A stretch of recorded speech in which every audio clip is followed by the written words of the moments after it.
اعوذ باللہ من الشیطان الرجیم، بسم اللہ الرحمن الرحیم۔ یہ قدرت کا ایک عجب تماشا ہے، سیاروں اور ستاروں کی چال اور رفتار سے لے کر ایک معمولی سی حقیر چونٹی تک ہر شے اپنے اندر ایک پیغام رکھتی ہے۔ ہر شے میں ایک اشارہ، ایک استعارہ، ایک علامت ہے۔ اور ہم سب کا المیہ زندگی میں یہ ہوا کرتا ہے کہ سفر ہمارا زمین کا ہے لیکن حکم آسمانوں کا۔ جہاں بھی جائیں آسمان تو سر پہ رہتا ہے، فیصلہ کرتا آسمان، بلکہ رہتا نہیں، شاید سر پہ سوار رہتا ہے۔ ہم چلتے چلتے رک جاتے ہیں، اور کبھی چل رہے ہوتے ہیں تو رستہ رک جاتا ہے۔ گردش افلاک، ہمیں آسمان سے کوئی نہیں بچا سکتا۔ ہم اپنی زندگیوں میں اکثر سوچتے وقت آسمانوں کی طرف دیکھتے ہیں، اسی طرف دیکھ کر ہم دعائیں کرتے ہیں، چاند تلاش کرتے ہیں، سورج کو دیکھتے ہیں، ستارے ڈھونڈتے ہیں، بارشوں کا انتظار کرتے ہیں، بادل دیکھتے ہیں، ہوائیں چل رہی ہیں، گرمی سے شرابور ہوتے ہیں تو پھر آسمان کی طرف دیکھتے ہیں، برف باریوں کا نظارہ کرتے ہیں، کوز و قزح دیکھتے ہیں۔ کبھی یہ سوچتے ہیں کہ ہم تو اندھیروں میں کھو گئے ہیں اور وہ روشنی کے خزانے لیے بیٹھا ہے آسمان۔ ہمارے پاس صرف ایک ٹمٹماتا ہوا چراغ، ایک دیا، اور اس وسیع آسمان پر سورج، چاند، ستارے، اندھیرا، روشنی، دن، رات، ہوا، بارش، یہ سب تو اس کے پاس ہے۔ حکم بھی، فیصلے بھی۔ زمین نے شاید ہمارے پیر پکڑ رکھے ہیں اور آسمان ہمیں چابک مارتا رہتا ہے ہر روز کسی نہ کسی صورت میں۔ بارشیں ہوں، ہوا ہوں، موسم ہو، دھوپ ہو، سردی ہو، ہم آسمانوں کو اپنی زندگی میں اپنا مقدر ساز سمجھ بیٹھتے ہیں، اور وہ جس نے آسمانوں کو اور اس زمین کو بنایا، اس سے ہم رشتہ قائم نہیں کر سکتے، نہیں کر پاتے، اور یہ بات بھول جاتے ہیں کہ جب اپنی پیشانی ہم زمین پہ رکھتے ہیں تو پھر جواب اور حکم آسمانوں سے آتے ہیں۔ لیکن ہم آسمانوں کو کوستے ہیں، خود کو نہیں۔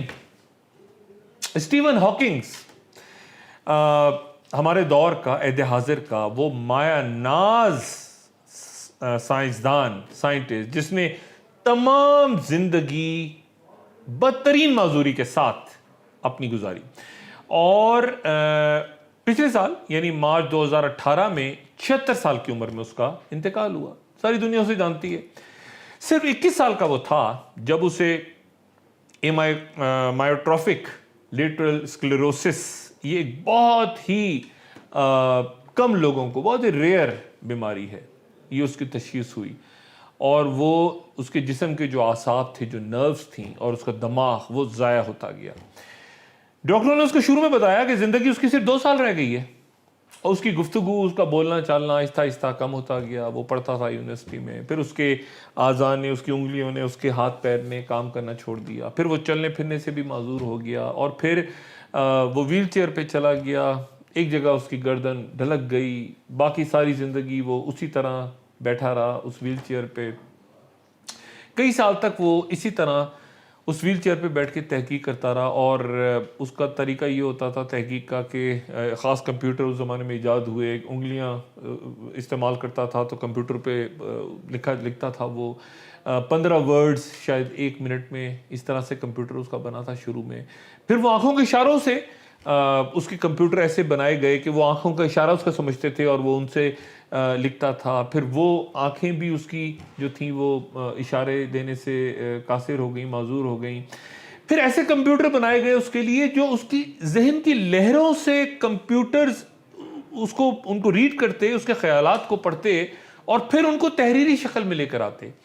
اور آخر میں جب کمپیوٹر اس کا ذہن پڑھ رہا تھا مرنے سے پہلے، تو ایک لفظ اس کے ذہن میں جو آتا، وہ کمپیوٹر اس کو 1 منٹ میں کہیں جا کے اس کو سمجھ پاتا، 1 منٹ کے اندر۔ اور زندگی کی آخری سانس تک دنیا کے بہترین کمپیوٹرز، بڑی بڑی کمپنیز اس کا خیال، اس کی سوچ پڑھنے کی کوشش کرتی رہی کہ وہ کیا سوچ رہا ہے۔ اس نے اپنے انتقال سے صرف 2 ہفتے پہلے جو اپنی آخری اسٹڈی، آخری تحقیق مکمل کی، وہ اس کی ان تمام پرانی تحقیقات کا نچوڑ تھی کہ ایک سے زیادہ کہکشائیں اس کائنات میں موجود ہیں، دنیا نہیں، کہکشائیں. اور یہ جو کہکشائیں ہیں انہی میں ہماری دنیا بھی موجود ہے. اور وہ یہ جو ایک کہکشاں ہے، بہت ساری کہکشائیں ہیں، لاکھوں یا ہزاروں یا کروڑوں، لیکن یہ جو ایک کہکشائیں یہ اتنی بڑی ہے کہ اس کے ایک کنارے سے دوسرے کنارے تک روشنی کی ایک کرن 93 ارب سال تک لگتے ہیں اسے پہنچنے میں. 93 ارب سال ایک کہکشاں. یہ جو اسٹیفن ہاکنگز ہے، اس نے اپنی آخری جو تحقیق اس نے کی، اس کا اس نے عنوان رکھا A smooth exit from eternal inflation. اور اس میں اس نے اس پوری کائنات کی موت کا ذکر کیا. لاکھوں کروڑوں کہکشاؤں سمیت یہ جو کہکشائیں جس کائنات کی آغوش میں ہیں، اس کائنات کی موت کا ذکر اسٹیفن ہاکنگز اپنی آخری ریسرچ میں کرتا ہے اور کہتا ہے کہ ہم اس دنیا کی، یہ جو دنیا ہے جس میں ہم اس وقت رہتے ہیں، اس کی عمر صرف 600 سال رہ گئی ہے. اسٹیفن ہاکنگز کہہ رہا ہے. اور سائنس کو اس سے پہلے زندگی کو کسی، یعنی اسٹیفن ہاکنگ سے کہہ رہا ہے کہ سائنس کو، سائنسدانوں کو اس سے بہت پہلے انسانی زندگی کو کسی اور کائنات تک پہنچ کے اپنے آپ کو محفوظ کر لینا چاہیے. اور وجہ یہ ہے کہ موسمیاتی تبدیلیاں، ان کی وجہ سے ہر گزرتے دن کے ساتھ دنیا کا درجہ حرارت یا گرمی بڑھ رہی ہے، جو گلوبل چینجز، کلائمیٹ چینجز آ رہے ہیں، اور سردیوں کے دن کم ہوتے جا رہے ہیں. اور 600 سال رہ گئے ہیں صرف. اس کے بعد یہ پوری جو دنیا ہے ہماری، یہ ایک آگ کے بڑے گولے کی صورت اختیار کر لے گی. کائنات پھر اس کے بعد شاید کچھ سالوں کے بعد باقی کائنات کے اندر بھی جو دنیایں ہیں وہ بھی شاید اسی رفتار سے آگ کا گولہ بن جائیں، اور پھر یہ کائنات 600 سال میں ختم ہو جائے. صرف شعلے یا بھاپ یا اللہ جانے کیا رہ جائے. اور اس سے پہلے وہ کہتا ہے کہ درجہ حرارت کی زیادتی سے 600 سال کے بعد تو آگ کا گولہ بنے گی دنیا اسٹیفن ہاکنگ سے مطابق. وہ کہتا ہے کہ 100 سال کے اندر اندر اس کی جو سائنٹیفک سٹڈی ہے وہ کہتی ہے کہ انسان مرنا شروع ہو جائیں گے گرمی کی وجہ سے.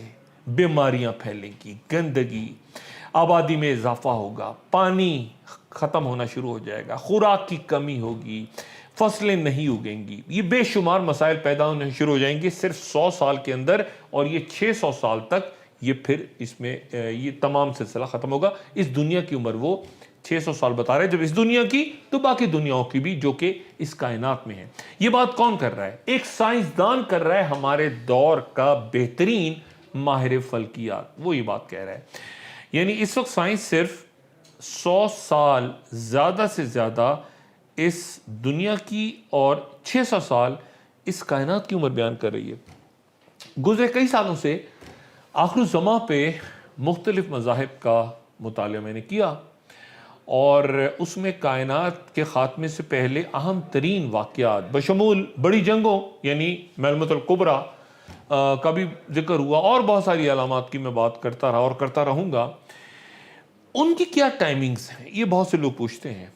وہ اگلے چند برسوں میں، یعنی تینوں بڑے مذاہب جو ہیں ان کے بڑے علماء کے نزدیک اختلافات بہت ہیں. یہ میں پہلے بتا دوں، بہت سی شخصیات کو اس میں اختلاف ہے، لیکن میں مجموعی طور پہ تینوں بڑے مذاہب کے جو علماء ہیں، اکثر علماء جو کہ آخر الزماں کی علامات پہ ابو رکھتے ہیں، جن کا یہ سبجیکٹ ہے، تمام مذاہب کے، تینوں بڑے مذاہب کے، وہ کہتے ہیں کہ 2023 کو ہرمجدون کے میدان کی واضح صف بندی ظاہر ہونا شروع ہو جائے گی. وہ کہتے ہیں آغاز اب ہو گیا، لیکن 2023 وہ سال ہے جس میں ایک کلیئرٹی کے ساتھ بڑی جنگوں کے میدان سج جائیں گے.